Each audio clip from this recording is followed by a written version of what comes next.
Have you ever noticed how easy we find it to talk about mundane things? We talk all the time about the weather, things like that, but things that really matter in life, it seems that we shy away from them. Hi, Nancy Bovier here with the Gappy and NEXsteps. And this week I wanted to talk about the secrets we keep.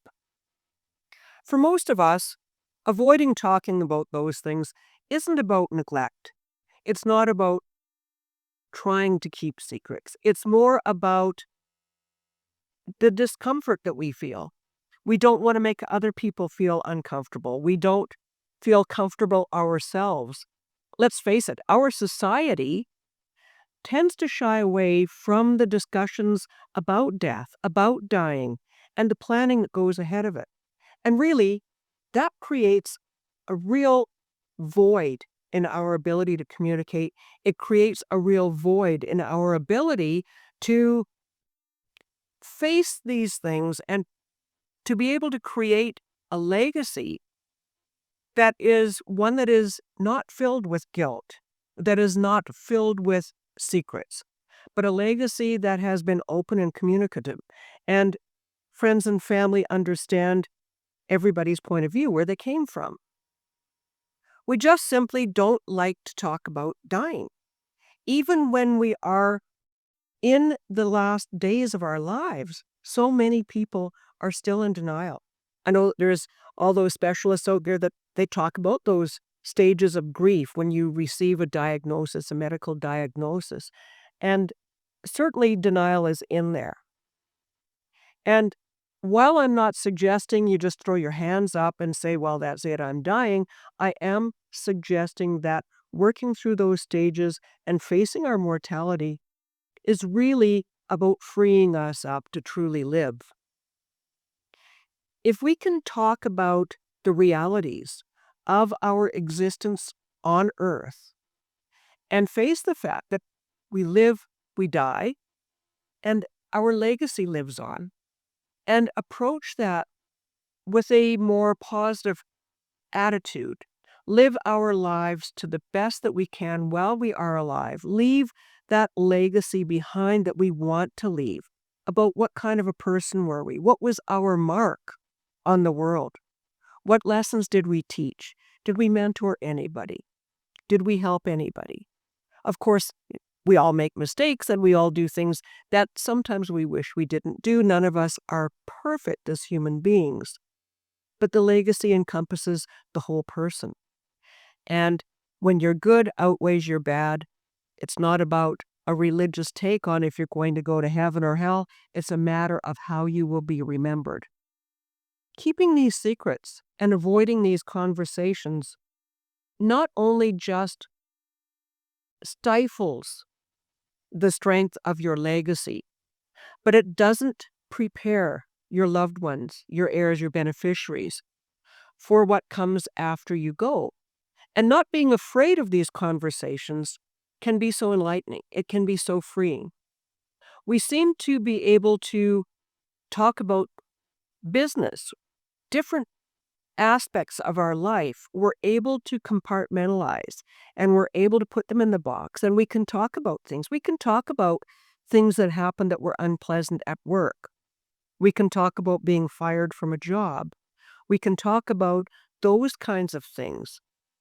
But then we keep secrets. If we do create a will, which half of Canadians haven't, if we do create a will, everything is always kept secret.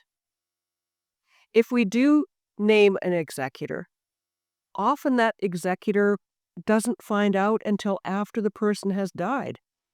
They may not be in a position to be able to act as executor.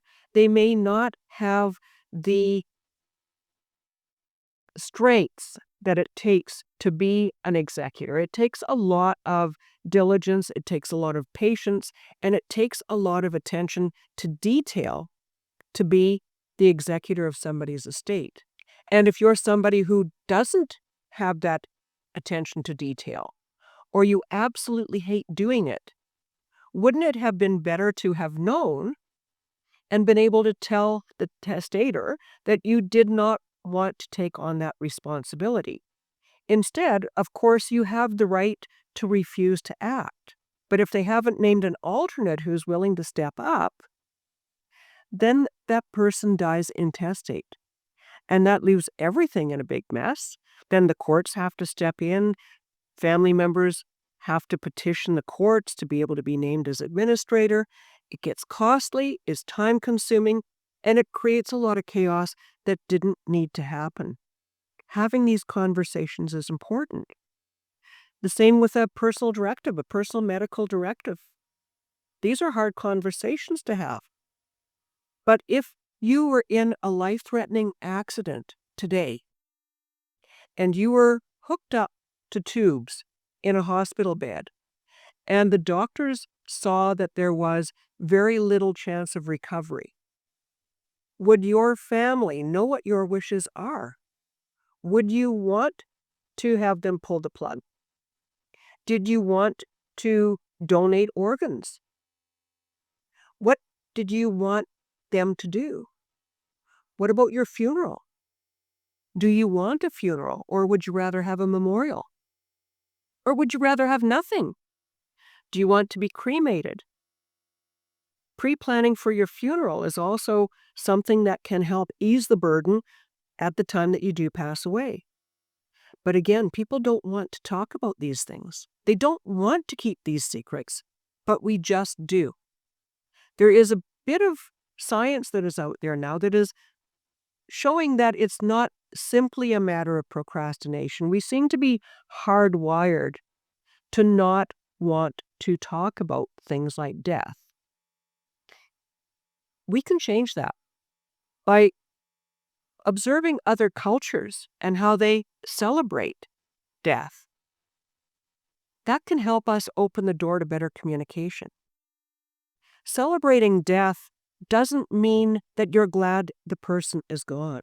It doesn't mean that you didn't love them. It doesn't mean that they didn't have an impact on your life. But celebrating your life, to me, is the big party that celebrates who they were, and it commemorates their place in the world and the mark that they made. I do have the article over on the website. The link is in the description box, as always. Please go over and read the article, learn a little bit more, and let's start having some conversations. If you need some help and you don't know where to start on your planning, I am a certified executor advisor, and I'm open to help. Thank you very much for joining me this week, and I look forward to sharing more with you next time. Bye for now.